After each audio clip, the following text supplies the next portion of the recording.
Welcome to the Kumar Dev education. फंदा आचार्य चतुरसेन शास्त्री। सन 1917 का दिसंबर था।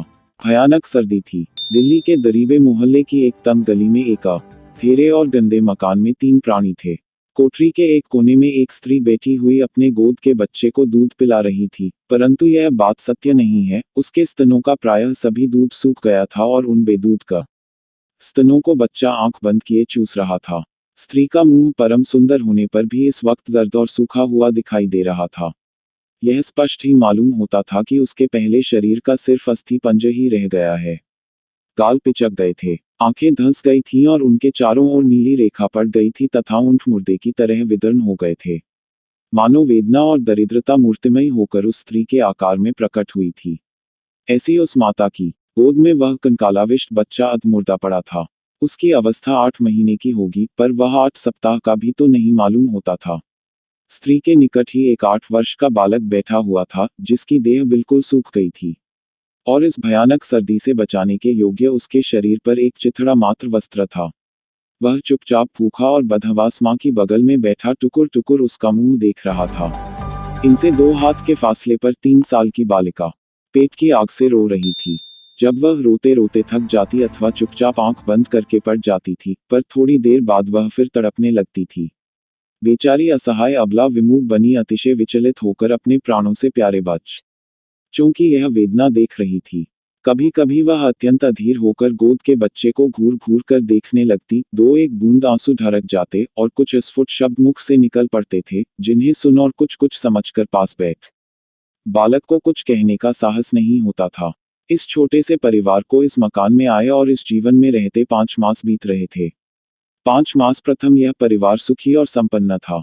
बच्चे प्रातःकाल कलेवा कर गीत गाते स्कूल जाते थे। इसी मोहल्ले में इनका सुंदर मकान था और है, पर एक ही घटना से यहाँ तक नौबत आ गई थी।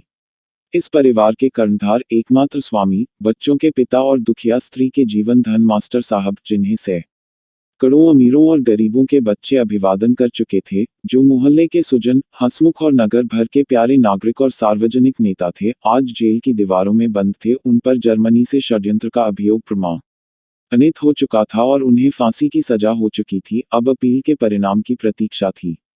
प्रातःकाल की धूप धीरे धीरे बढ़ रही थी। स्त्री ने धीमे किंतु लड़खड़ाते स्वर में कहा, बेटा विनोद, क्या तुम बहुत ही भूखे हो? नहीं तो माँ, रात ही तो मैंने रोटी खाई थी। सुनो सुनो, 1 2 3 इस तरह 8 तक गिनकर 8 बज रहे हैं। किराए वाला आता ही होगा। मैं उसके पैरों पड़कर और 2-3 दिन टाल दूंगा माँ। इस बार वह तुम्हें जरा भी कड़ी बात न कहने पाएगा। स्त्री ने परम करुणा सागर की ओर क्षण भर आंख उठाकर देखा और उसकी आंखों से 2 बूंदें ढरक गईं। यह देखकर छोटी बच्ची रोना भूलकर माता के गले में आकर लिपट गई और बोली, अम्मा, अब मैं कभी रोटी नहीं मांगूंगी। हाय रे माता का हृदय। माता ने दोनों बच्चों को गोद में छिपाकर एक बार अच्छी तरह आंसू निकाल डाले। इतने ही में किसी ने कर्कश शब्द से पुकारा, कोई है न? बच्चे को छाती में छिपाकर कांपते कांपते स्त्री ने कहा, सर्वनाश, वह आ गया। एक पछिया जवान लठ लेकर दरवाजा ठेलकर भीतर घुस आया। उसे देखकर ही स्त्री ने अत्यंत कातर होकर कहा, मैं तुम्हारे आने का मतलब समझ गई हूँ। समझ गई हो तो लाओ किराया दो। थोड़ा और सब्र करो। बालक ने कहा, 2-3 दिन में हम किराया दे देंगे। बालक को ढकेलते हुए उद्धतपन से उसने कहा, सब्र गया भाड़ में, अभी मकान से निकलो। मकान क्या दिया, जान का बवाल मोल ले लिया। पुलिस ने घर को बदनाम कर दिया है। लोग नाम धरते हैं, सरकार के दुश्मन को घर में छिपा रखा है। निकलो, अभी निकलो। स्त्री खड़ी हो गई। धक्का खाकर बच्चा गिर गया था। उसे उठाकर उसने कहा, भाई, मुसीबत वालों पर दया करो, तुम भी बाल बच्चेदार हो। मैं दया मया कुछ नहीं जानता। मैं तुमसे कहे जाता हूँ कि आज दिन छिपने से पहले पहले यदि भाड़ा न चुका दिया गया तो आज रात को ही निकाल दूंगा। इतना कहकर वह व्यक्ति एक बार कड़ी दृष्टि से तीनों अभागे प्राणियों को घूरता हुआ जोर से दरवाजा बंद करके चला गया। दुखिया स्त्री इसके बाद ही धरती में धड़ाम से गिरकर मूर्छित हो गई। उपरोक्त घटना का कुछ ही मिनट बाद एक अधेड़ अवस्था के सभ्य पुरुष धीरे धीरे मकान में घुसे। इनके आधे बाल पककर खिचड़ी हो गए थे, दांत सोने की कमानी से बंधे थे, साफ ऊनी वस्त्रों पर एक दुशाला पड़ा था। हाथ में चांदी की मूठ की पतली से एक बेत थी। रंग गोरा, कद चिकना और चाल गंभीर थी। उन्होंने पान कचरते कचरते बड़ा घरौआ जताकर बालक का नाम लेकर पुकारा, बेटा विनोद।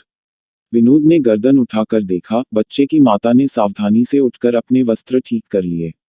आगंतुक ने बिना प्रश्न किए ही कहा, देखो अपील का क्या नतीजा निकलता है, हम विलायत तक लड़ेंगे, आगे भगवान की मर्जी।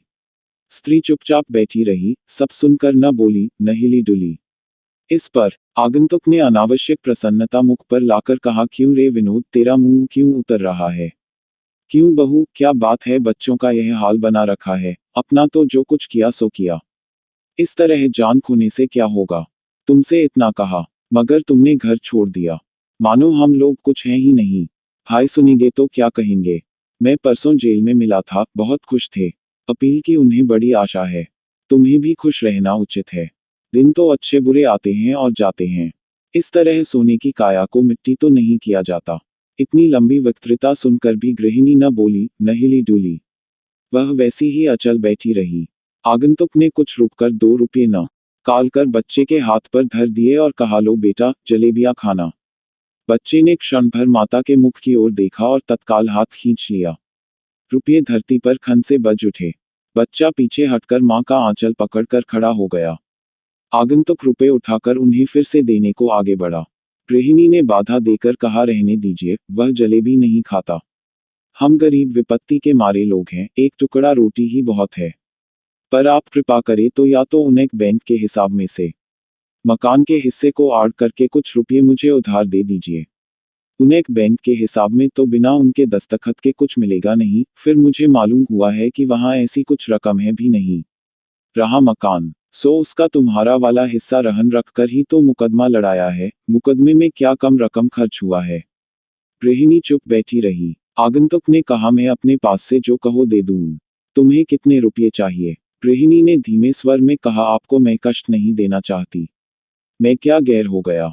स्त्री बोली नहीं। अब आगंतुक जरा और पास खिसक कर बोला, मेरी बात मानो, घर चलो, सुख से रहो। जो होना था हुआ, होना होगा हो जाएगा। किसी के साथ मरा तो जाता ही नहीं है। मेरा जगत में और कौन है? तुम क्या सब बातें समझती नहीं हो? खूब समझती हूँ, अब आप कृपा कर चले जाएं। पर मैं जो बात बारंबार कहता हूँ, वह समझती क्यों नहीं? कब की समझ चुकी हूँ। तुम मुझ दुखिया को सताकर क्या पाओगे? मेरा रास्ता छोड़ दो, मैं यहाँ अपने दिन काटने आई हूँ, आपका कुछ लेती नहीं हूँ। उनका मकान जायदाद सभी आपके हाथ है, आपका रहे, मैं केवल यही चाहती हूँ कि आप चले जाए। आगंतुक ने कड़े होकर कहा, क्या मैं सांप हूँ या घिनौना कुत्ता हूँ? आप जो कुछ हो, मुझे इस पर विचार नहीं करना है। और तुम्हारी यह हिम्मत और हेकड़ी अब भी। गृहिणी चुप रही। यहाँ भी मेरे एक इशारे से निकाली जाओगी, फिर क्या भीख मांगोगी? गृहिणी ने कोई उत्तर नहीं दिया। आगंतुक ने उबाल में आकर कहा, लो साफ साफ कहता हूँ, तुम्हें मेरी बात मंजूर है या नहीं? गृहिणी चुपचाप बच्चे को छाती से छिपाए बैठी रही। आगंतुक ने उसका हाथ पकड़कर कहा, आज मैं इधर उधर करके जाऊंगा। स्त्री ने हाथ झटक कर कहा, पैरों पड़ती हूँ, चले जाओ। तेरा हिमायती कौन है? मैं गरीब गाय हूँ। फिर लाते क्यों चलाती है? बोल, चलेगी? नहीं। मेरी बात मानेगी? नहीं। तुझे घमंड किसका है? मुझे कुछ घमंड नहीं है। तुझे आज रात को ही सड़क पर खड़ा होना पड़ेगा। भाग्य में जो लिखा है, होगा। लोहे के टके की आशा न रखना। गृहिणी खड़ी हो गई। उसने अस्वाभाविक तेज स्वर में कहा, दूर हो। ओ पापी, भगवान से डर, मौत जिनके घर मेहमान बनी बैठी है, उन्हें न सता, भय उन्हें क्या डराएगा? विश्वासघाती भाई, भाई को फंसा कर फांसी पहुंचाने वाले अधर्मी। उन्हें फंसाया, जमीन जायदाद ली, अब उसकी अनाथ गरीब दुखिया स्त्री की आबरू भी लेने की इच्छा करता है। अरे पापी, हट जाओ, हट जाओ। आवेश में आने से स्त्री का वस्त्र खिसक कर नीचे गिर गया। वह दशा देखकर बच्चे रो उठे। बड़े बच्चे के मुंह पर जोर से तमाचा मारकर आगंतुक ने कहा, तेरी पारसाएं आज ही देख ली जाएगी। मुसलमान गुंडे। वह कुछ और न बोल सका, वह दोनों हाथ मींचकर क्रोध से कांपने लगा। स्त्री ने कहा, जाओ, जाओ, पापी जाओ, और वह बदहवास चक्कर खाकर गिर गई। दोनों बच्चे जोर जोर से रो पड़े। आगंतुक तेजी से चल दिया। वही दिन और वही प्रातःकाल था, परंतु उस भाग्यहीन घर से लगभग 1.25 मील दूर दिल्ली की जेल में एक और ही दृश्य सामने था। जेल के अस्पताल में बिल्कुल एक छोटी सी कोठरी थी। जिन कैदियों को बिल्कुल एकांत ही में रहने की आवश्यकता होती थी, वे इसमें रखे जाते थे। इस वक्त भी इसमें एक कैदी था। उसकी आकृति कितनी घिनौनी, वेश कैसा मलिन और चेष्टा कैसी भयंकर थी कि ओफ! कई दिन से वह कैदी भयानक आत्मिक ज्वर से तप रहा था और कोठरी में रखा गया था। कोठरी बड़ी काली, मनहूस और कोरी अंगड़े पत्थरों की बनी हुई थी और उसमें अनगिनत मकड़ियों के जाले, छिपकलियां तथा कीड़े मकोड़े रेंग रहे थे। उसमें न सफाई थी न प्रकाश। ऊपर एक छोटा सा छेद था, उसी में से रज की रोशनी कमरे में पड़ते ही उसकी नींद टूट गई। प्यास से उसका कंठ सूख रहा था। वह बड़े कष्ट से चारपाई के इर्द गिर्द हाथ बढ़ाकर कोई पीने की चीज ढूंढने लगा, पर उसे कुछ भी न मिला। तंग प्यास की तकलीफ से छटपटा कर वह बड़बड़ाने लगा, कौन देखता है, कौन सुनता है। हाय, इतनी लापरवाही से तो लोग पशुओं को भी नहीं रखते। डॉक्टर मेरे सामने ही उस वार्डर से थोड़ा दूध 2-3 बार देने और रात 2-3 बार देखने को कह गया था, पर कोई क्यों परवाह करता। मेरी नींद तो रात भर टूटती रही है। मैंने प्रत्येक घंटा सुना है। यह पहाड़ सी रात किस तकलीफ से काटी है। यह कष्ट तो फांसी से अधिक है। रोगी अब चुपचाप कुछ सोचने लगा। धीरे धीरे प्रकाश ने फैलकर कमरे को स्पष्ट प्रकाशमान कर दिया। धीरे धीरे उसकी प्यास असह्य हो चली, पर वह बेचारा कर ही सकता था। वार्डर की खूंखार फटकार से भयभीत होने पर भी वह एक बूंद पाने के लिए गला फाड़कर चिल्लाने लगा, पर न कोई आया और न किसी ने जवाब ही दिया। वह प्यास से बेदम हो रहा था, उसका प्राण निकल जाता था। वह बारंबार पानी पानी चिल्लाने लगा। कभी अनुनय विनय भी करता, कभी गालियां बिकने लगता। ईश्वर के लिए थोड़ा पानी दे जाओ, हाय, एक बूंद पानी, अरे मैं तुम लोगों को बड़ा कष्ट देते हूँ, पर क्या करूं, प्यास के मारे मेरे प्राण निकल रहे हैं। अरे मैं भी तुम्हारे जैसा मनुष्य हूँ, मुझे इस तरह क्यों तड़प रहे हो। इतनी उपेक्षा तो कोई बाजारू कुत्तों की भी नहीं करता। अरे आओ, नहीं तो मैं बिछौने से उठकर सब दरवाजे तोड़ डालूंगा और इतनी जोर से चिल्लाऊंगा कि सुपरिंटेंडेंट के बंगले तक आवाज पहुंचेगी। इस पर एक घिनौने मोटे ताजे अधेड़ व्यक्ति ने छेद में से सिर निकालकर कहा, अरे अभागे, क्यों इतना चिल्लाता है, क्यों दुनिया की नींद खराब करता है। मैं प्यास के मारे मर रहा हूँ, फिर मर क्यों नहीं जाता। तू क्या समझता है कि मैं तेरा नौकर हूँ? क्या रात भर तेरी सेवा में हाजिर रहना ही मुझे चाहिए? इसके बाद वह एक नौकर को पुकारकर बोला, अरे देख तो, थोड़ा पानी लाकर इस बदमाश के मुंह में डाल दे, इतना हुक्म देख। वह निष्ठुर फिर चल दिया। पानी पीकर रोगी थकान के मारे बेसुध होकर सो गया। यही कैदी उस दुखिया का सौभाग्य बिंदु मास्टर साहब थे। अचानक उसी वार्डर की कर्कश आवाज सुनकर वह चौंक पड़ा। उसने चाबियों से कोठरी का द्वार खोला। रोगी एकटक देखने लगा। पादरी और जेलर ने कोठरी में गंभीर भाव से प्रवेश किया। कुछ जरूरी कागजात पर लिखा पढ़ी की गई और कैदी को सुना दिया गया कि उसकी अपील नामंजूर हो गई है और आरोग्य लाभ होते ही उसे फांसी दे दी जाएगी। कैदी ने आंख बंद करके सुना समझा और फिर उसकी आंखें एकटक छत पर अटक गईं। धीरे धीरे दोनों कमरे से बाहर निकल आए। इसके कुछ क्षण बाद ही डॉक्टर ने कमरे में प्रवेश करके सावधानी से रोग परीक्षा की। फिर एक दो मीठी बातों के बाद कहा, तुम्हारी स्त्री और बच्चे तुमसे मिलने आए हैं। रोगी एक बार तड़पा और नेत्र उठाकर बाहर की ओर देखने लगा। डॉक्टर ने कहा, इस समय ज्वर नहीं है। मैं आशा करता हूँ इसी सप्ताह में तुम अच्छे हो जाओगे। इसी सप्ताह में? रोगी ने विकल होकर पूछा। डॉक्टर ने अपनी बात का समर्थन किया और धीरे धीरे चला गया। 10 बज रहे थे। धूप खूब फैली हुई थी। जेल के सदर फाटक पर वह भागिनी रमणी दोनों बच्चों को साथ लिए बैठी थी। उसे लगभग 1.5 घंटा हो गया था। वह अपने पति के दर्शन करने आई थी। इतनी देर बाद एक वार्डर उन्हें जेल के भयानक फाटक में लेकर चला। फाटक को पार करने पर एक अंधकारपूर्ण दालान में वे लोग चले। वहां से एक अंधेरी गली में कुछ देर चलकर एक लोहे का छोटा सा फाटक वार्डर ने पास के भारी चाबियों के गुच्छे से खोला। इसके बाद वे कुछ सीढ़ियां चढ़कर एक बड़े से गंदे दालान में पहुंचे। उसके सामने ही बड़े से मकान का पिछवाड़ा था, जिसकी ऊंची और छोटी छोटी खिड़कियों से कुछ शोरगुल और बकझक की आवाज आ रही थी। सामने कुछ कैदी अपनी बेड़ियां झंझनाते इधर उधर जा रहे थे। थोड़ी दूर चलने पर उन्हें अस्पताल की काली इमारत दिख पड़ी, जहां भिन्न भिन्न प्रकार के रोगी बिछौने पर पड़े थे। कमरे की हवा गर्म और बदबूदार थी। बिस्तरे फटे कटे, मैले कुचैले और घृणित थे। यह सब देखते देखते रमणी का सिर चक्कर खा गया। वह घबराकर वहीं बैठ गई। यह सब देख छोटी बच्ची रो उठी। थोड़ी देर बाद वह उठी और इस बार स्वामी की कोठरी के पास पहुंच गई। पर भीतर ऑफिसर लोग थे। उसे कुछ देर ठहरना पड़ा। उनके निकलने पर डॉक्टर ने भीतर प्रवेश किया और डॉक्टर ने बाहर आकर उन लोगों को भीतर जाने की इजाजत दी। दरवाजे के निकट जाकर उसके पैर धरती पर जम गए। पहले तो वह पति को देख ही न पाई। पीछे उसने साहस करके एक बार देखा। हाय, यही क्या उसके पतिदेव हैं। जीवन के 11 वर्ष सर्द-गर्म जिनके साथ व्यतीत किए, वह उठता हुआ यौवन, वे जीवन की उद्दीप्त अभिलाषाएं, वे रस रहस्य की अमिट रूपरेखाएं हठपूर्वक एक के बाद एक नेत्रों के सामने आने लगी। उसकी आंखों में अंधेरा छा गया, वह वहीं बैठ गई। रोगी ने देखा। उसने चारपाई से उठकर दोनों हाथ फैलाकर उन्मत्त की तरह कहा, आओ बेटा। अरे, तुम इतने ही दिन में बिना बाप के ऐसे हो गए। यह कहकर रोगी कैदी ने अपनी भुजाओं में बच्चे को जोर से लपेट लिया और वह फूट फूट कर रोने लगा। सती बैठी ही बैठी आगे बढ़ी। वह पति के दोनों पैर पकड़ उन पर सिर धरकर मूर्छित हो गई। वह रो नहीं रही थी। वह संज्ञाहीन थी। यह सब देखकर छोटी बालिका भी जोर से रो उठी। उसे गोद में लेकर पिता रोना भूल गया। उसकी आंखों में क्षण भर आंख मिलाकर वह हंसी थी। अंत में उसने भर्राए आवाज में कहा, लीला, मेरी बेटी, मेरी बिटिया। इसके बाद उसे छाती से लगाकर कैदी चुपचाप रोने लगा। बड़ी देर तक सन्नाटा रहा। फिर बच्चों को अलग करके वह स्वस्थ होकर पत्नी की ओर देखने लगा। बलपूर्वक उसने शोक के उमड़ते वेग को रोका।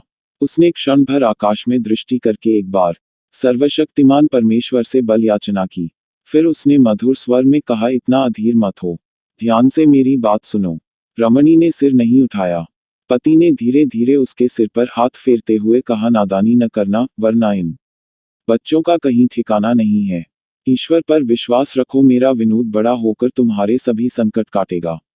सब दिन होत न एक समान। साध्वी सिसक सिसक कर रो रही थी। उसे ढार्ज देना कठिन था, परंतु अभी कुछ नित प्रथम मृत्यु का संदेश पाकर भी कैदी वह कठिन काम कर रहा था।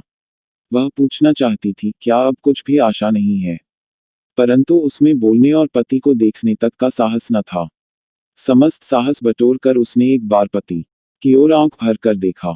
वे आंखें आंसू और प्रश्नों से परिपूर्ण, मुख वेदना से अंधी और मृत अभिलाषाओं की श्मशान भूमि प्रतिक्षण क्या क्या कह रही थी। परंतु मानव हृदय जितना सुख में दुर्बल बन जाता है, उतना ही दुख में सबल हो जाता है।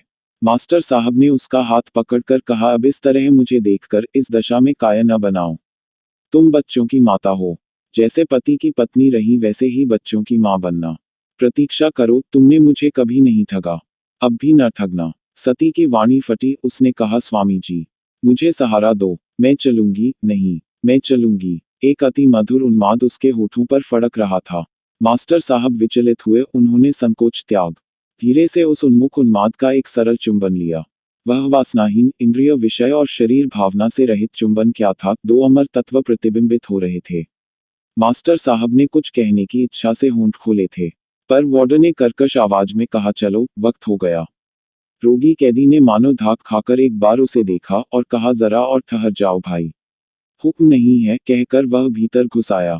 उसने एकदम रमणी के सिर पर खड़े होकर कहा, बाहर जाओ। लज्जा और संकोच त्याग कर वह कुछ कहा चाहती थी। मास्टर जी ने संकेत से कहा, उससे कुछ मत कहना। अच्छा, अब विदा प्रिय बेटे, अम्मा को दुखी न करना, मेरी बिटिया। यह कहकर और एक बार बेसब्री से उन्होंने उसे पकड़कर अनगिनत चुंबन ले डाले। रमणी की गंभीरता अब न रह सकी। वह गाय की तरह डिकराती वहीं गिर गई और निष्ठुर वार्डन ने उसे घसीटकर बाहर किया और ताला बंद कर दिया। दोनों बच्चे चीत्कार कर रो उठे। यह देखकर मास्टर साहब असह्य वेदना से मूर्छित होकर धड़ाम से चारपाई पर गिर पड़े। रविवार ही की संध्या को इसकी सूचना अभागिनी को दे दी गई थी। वह रात भर धरती में पड़ी रही। क्षण भर को भी उसकी आंखों में नींद नहीं आई थी। 4 दिन से उसने जल की एक बूंद भी मुंह में नहीं डाली थी। सोमवार को प्रातःकाल बड़ी सर्दी थी। घना कोहरा छाया हुआ था। ठंडी ठंडी हवा चल रही थी। ठीक 6:30 बजे का वह समय नियत किया गया था। ठीक समय पर फांसी का जुलूस अंत कोठरी से चला। मास्टर साहब धीर गंभीर गति से आगे बढ़ रहे थे। इस समय उन्होंने हजामत बनवाई थी। वे अपने निजी वस्त्र पहने थे। दूर से देखने में दूर बल होने के सिवा और कुछ अंतर न दिखता था। वे मानो किसी गहन विषय को सोचते हुए व्याख्यान देने रंगमंच पर आ रहे थे। उनके आगे खुली पुस्तक हाथ में लिए पादरी कुछ वाक्य उच्चारण कर रहा था। उनके पीछे जेलर अपनी पूरी पोशाक में थे। उनकी बगल में मैजिस्ट्रेट और डॉक्टर भी चल रहे थे। क्षण भर तख्ते पर खड़े रहने के बाद जल्लाद ने उनके गले में रस्सी डाल दी। पादरी ने कहा, मैं प्रार्थना करता हूं कि ईश्वर तुम्हारी आत्मा को शांति प्रदान करे। मास्टर साहब ने कहा, चुप रहो, मैं प्रार्थना करता हूँ कि ईश्वर मेरी आत्मा को ज्वलंत शांति दे, जो तब तक न मिटे, जब तक मेरा देश स्वाधीन न हो जाए, और मेरे देश का प्रत्येक व्यक्ति शांति न प्राप्त कर ले। इसके बाद उन्होंने गीता की पुस्तक को हाथ में लेकर आंखों और मस्तक से लगाया और दोनों हाथों में लेकर पीछे हाथ कर लिए। जल्लाद ने उसी दशा में हाथ पीछे बांध दिए। मास्टर साहब नेत्र बंद करके कुछ अस्फुट उच्चारण करने लगे। जल्लाद ने तभी एक काली टोपी से उनका मुंह ढक दिया और वह चबूतरे से नीचे कूद पड़ा। पादरी कुछ उच्चारण करने लगे। मैजिस्ट्रेट और जेलर ने टोपियां उतार ली। हठात तख्ती खींच ली गई और उनका विवश शरीर शून्य में झूलने और छटपटाने लगा। पर थोड़ी देर में आवेग शांत हो गया। तारांकन तारांकन तारांकन। इस घटना के आधा घंटा बाद वही पूर्व परिचित भद्र पुरुष लपके हुए सती की कुटिया पर गए। द्वार खुले थे। भीतर दोनों बच्चे बेतहाशा रो रहे थे और उनकी माता रसोई के कमरे में एक रस्सी के सहारे निर्जीव लटक रही थी। Thanks for watching. Like, share and subscribe.